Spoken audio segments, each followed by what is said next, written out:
निकले गाल और सब, ये तो प्रकृति की रचना का पंचभूत का एक नमूना है। ये नमूना है, नमूना हमारा थोड़ी स्वरूप है। बस ये पहली सूरज गई तो जरा मरण मोक्षा है, क्योंकि जरावस्था इसी में होती है और मरण अवस्था भी इसी की होती है।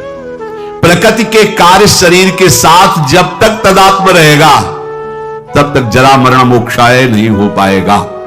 संबंध विच्छेद करना ही है इस शरीर से। सारी चेष्टा इसी शरीर के सजाने की है और शरीर को मैं मानने की पुष्टता की है। और हम बनते हैं साधक, हम बनते हैं अध्यात्म मार्ग के पथिक। जब कोई उपासक शरीर के साथ तदात्म मैं आज तक नहीं भूल पाए, देखो ना, जब आप तिलक लगाते हैं शरीर के माथे पे लगाते हैं, अपने माथे पे लगाते हैं, वो समय आता है क्या? नहीं, एक एक बाल संभाल करके, क्योंकि मैं हूं, मैं, बस यही अंतराय है। अब ये गूढ़ बात कैसे समझ में आएगी? यहां तो बात समझने के लिए बस इतनी कि वो उपाय बताओ जिससे चेक पर चेक पास होती है, वो उपाय बताओ जिससे खूब भोग भोगने के लिए बल बढ़े और खूब भोग मिले, बस जीने की। जीते किसके लिए हो? इसका उत्तर नहीं है। इसका उत्तर नहीं किसके लिए जी रहे हैं। भोगों के लिए जी रहे हैं, भोग भोग रहे हैं, जीने के लिए बस इतना ही क्रम है मूढ़ता का।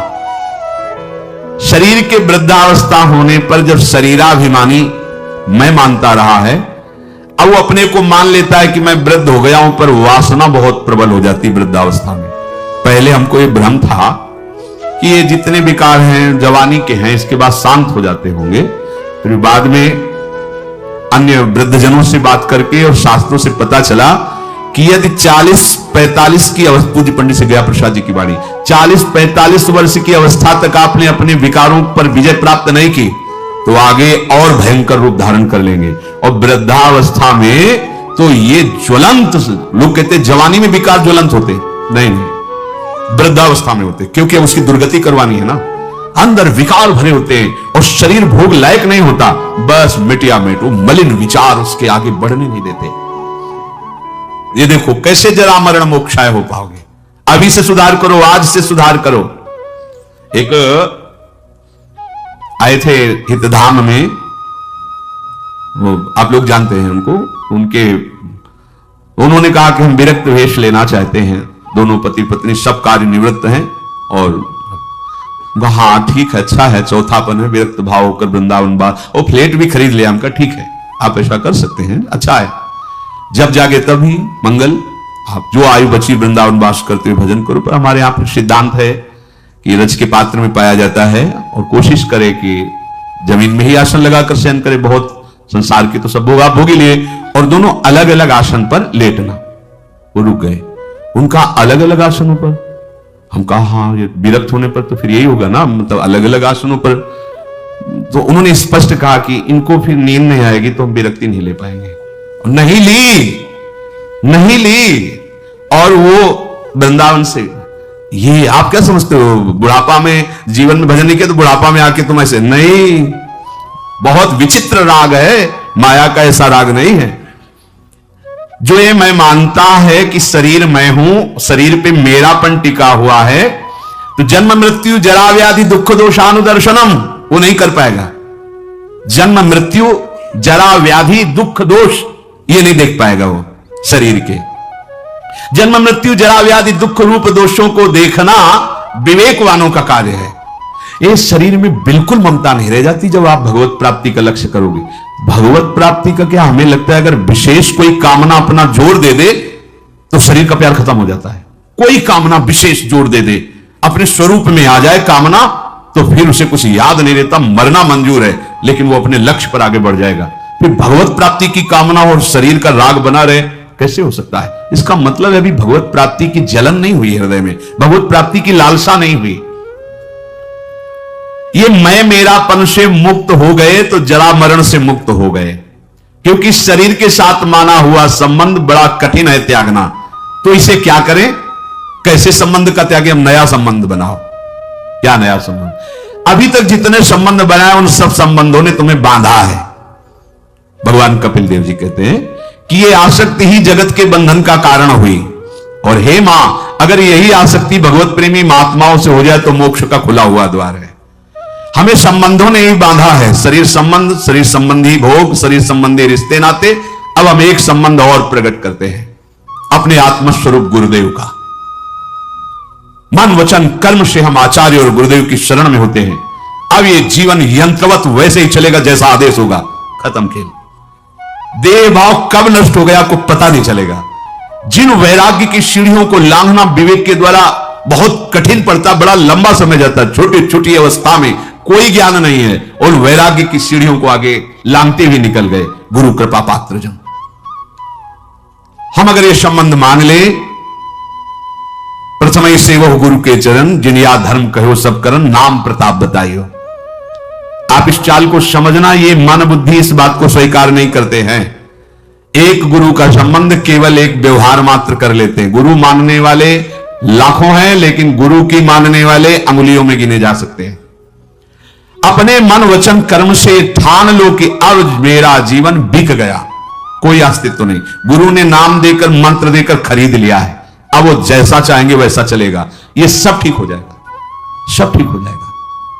जितने भी महापुरुष हुए हैं सबने गुरु महिमा का गान किया है। बिना गुरु कृपा के इस मैं और मेरापन से हटना बड़ा कठिन होता है। घूम घूम करके छाया रहता है। देख लो, यहां बैठे हो इसलिए देख सकते हो, देख लो जब से चले हो तब से अब तक मैं और मेरे के ही घेरे को नहीं पार कर पाए हो, देख लो। और जो जितना समर्पित है मैं मेरा का घेरा उतने उसका शिथिल होता चला जाता है। ये आत्मसमर्पण से सब ठीक हो जाएगा। हमारा प्रगट में शासन चाहिए, क्योंकि छवि तुम्हारे घर में विराजमान हो, कभी तुम्हें डांटे क्या? तुम्हारा जैसा मन आवे छवि के सामने करो, कर सकते हो। प्रगट में गुरु के सामने एक भी चेष्टा अगर प्रतिकूल की तो डांट पड़ जाएगी, सभा में तुम्हें गलती माननी पड़ेगी। लेकिन छवि के सामने यद्यपि वो वहीं भी विराजमान है, पर आपकी वृत्ति सुधरने के लिए छवि से काम नहीं चलेगा।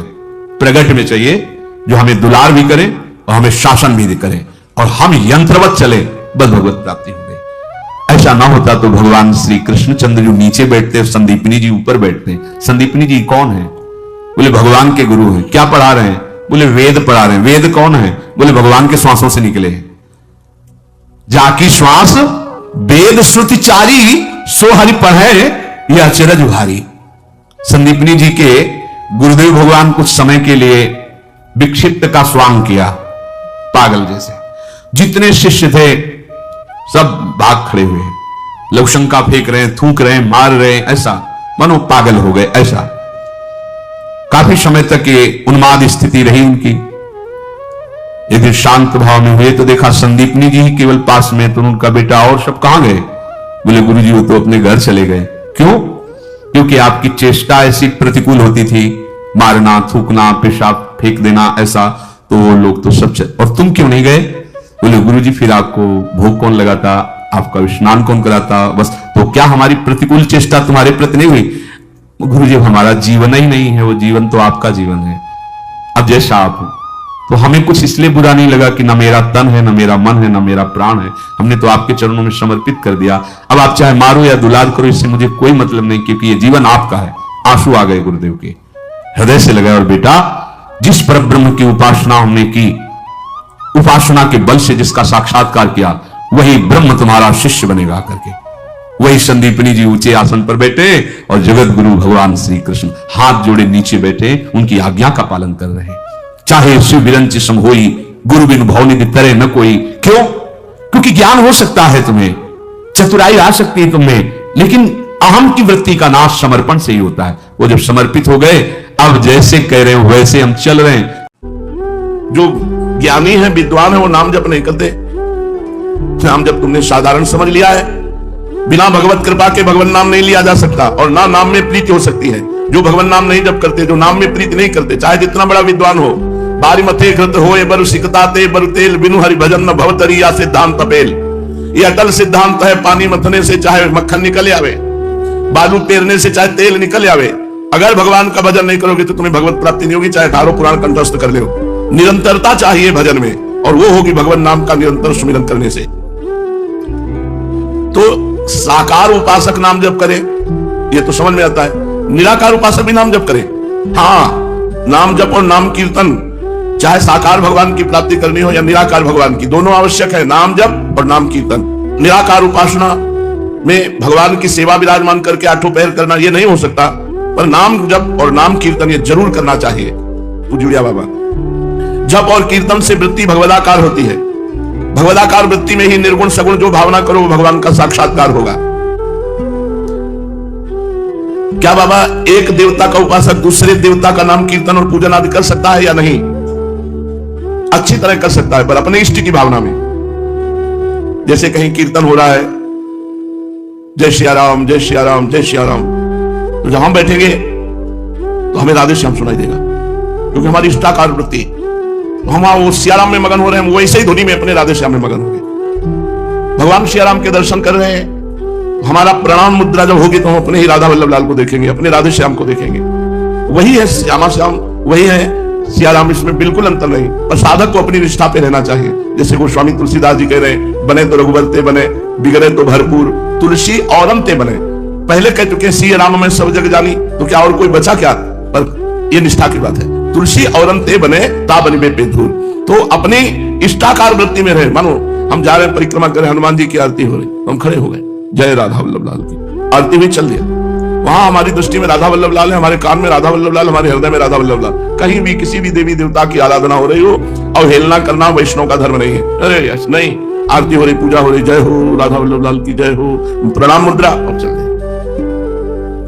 जब इष्टाकार वृत्ति हो जाए तब बात बनेगी। बाबा क्या झांझ पीटने से, संकीर्तन करने से ब्रह्म ज्ञान हो जाएगा या नहीं? यदि वो संकीर्तन करता है और उसकी इच्छा है कि मैं ब्रह्मज्ञानी हो जाऊं तो हो जाएगा। कीर्तन में बड़ी सामर्थ्य है भगवान नाम की। देखो ब्रह्मज्ञानी सनकादि हर समय कीर्तन ही तो करते रहते हैं, हरिशरणम हरिशरणम हरिशरणम।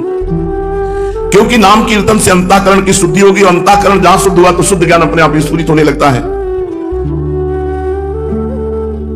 किंतु नाम कीर्तन करते हुए ज्ञानाक्ष, जो ज्ञान की इच्छा रखने वाला है, उसको भगवान के साकार रूप का दर्शन नहीं हो सकता।